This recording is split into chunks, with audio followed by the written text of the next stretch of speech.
Hi, bien salut à tous, c'est Graven pour une nouvelle vidéo et donc aujourd'hui je suis heureux de vous présenter le tout nouveau Raspberry Pi 4 qui vient de sortir il y a seulement quelques jours. Pour ceux qui ne le connaîtraient pas encore, le Raspberry Pi est un nano-ordinateur entièrement personnalisable qui va vous permettre de miniaturiser et de réaliser des petits projets informatiques pour pas cher, pour moins de 30-40 €. Vous pouvez avoir un ordinateur, une tablette, un robot ou même encore un hébergeur de fichiers NAS que vous avez chez vous. Et vous allez vite vous rendre compte qu'avec ce nouveau modèle, le Raspberry 4 offre beaucoup de nouvelles fonctionnalités que l'on attendait depuis si longtemps.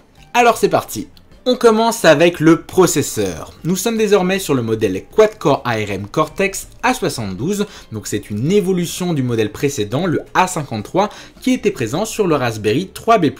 On passe donc de 1,4 à 1,5 GHz, et suivant des tests qui ont déjà été effectués sur les derniers jours, on serait environ sur une amélioration de la vitesse d'environ 30%. Donc c'est plutôt intéressant, même si on sait que ça chauffera peut-être un petit peu plus que sur les modèles précédents.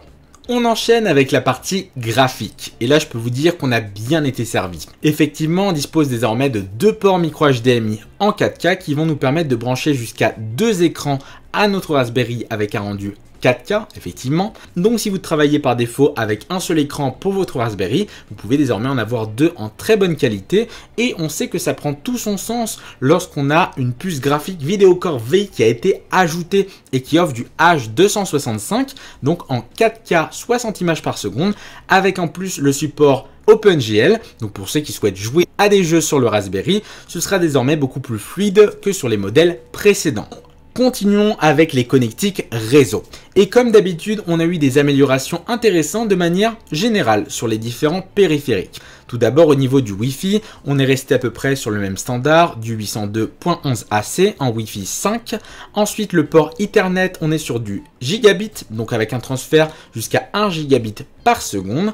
Et ce qui est intéressant, c'est surtout au niveau du Bluetooth, on est passé du 4.2 au 5.0, donc une belle amélioration. Donc vous allez me dire, mais qu'est-ce que ça rajoute?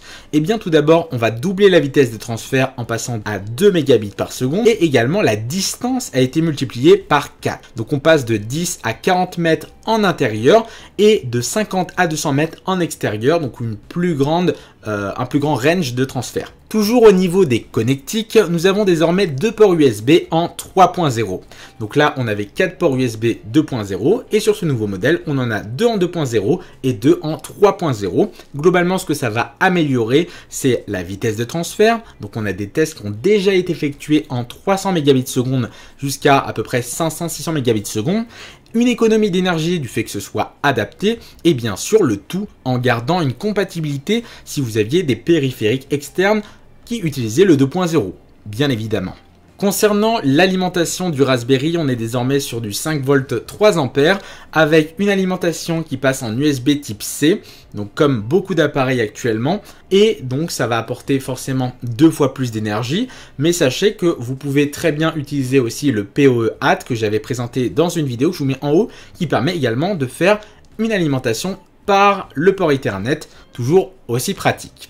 Mais ça ne s'arrête pas là. Si on devait retenir une grosse nouveauté qui a été beaucoup demandée par la communauté, c'est bien l'amélioration de la mémoire vive, de la RAM sur ce modèle, ou plutôt devrais-je dire sur ces modèles, car ici on a 3 gammes de prix pour 1, 2 et 4 Go de RAM en LPDDR4, donc c'est très impressionnant car on arrive sur des machines qui sont beaucoup plus performantes que ce qu'on avait avant, et 4 Go de RAM c'est même meilleur que certains de mes ordinateurs chez moi. Donc voilà, on a des machines qui commencent à être très performantes sur cet aspect et sur le traitement des ressources. En conclusion, je trouve ce nouveau Raspberry Pi 4 excellent car les attentes de la communauté ont été respectées sur le plan de la RAM, des connectiques et des performances de manière plus générale.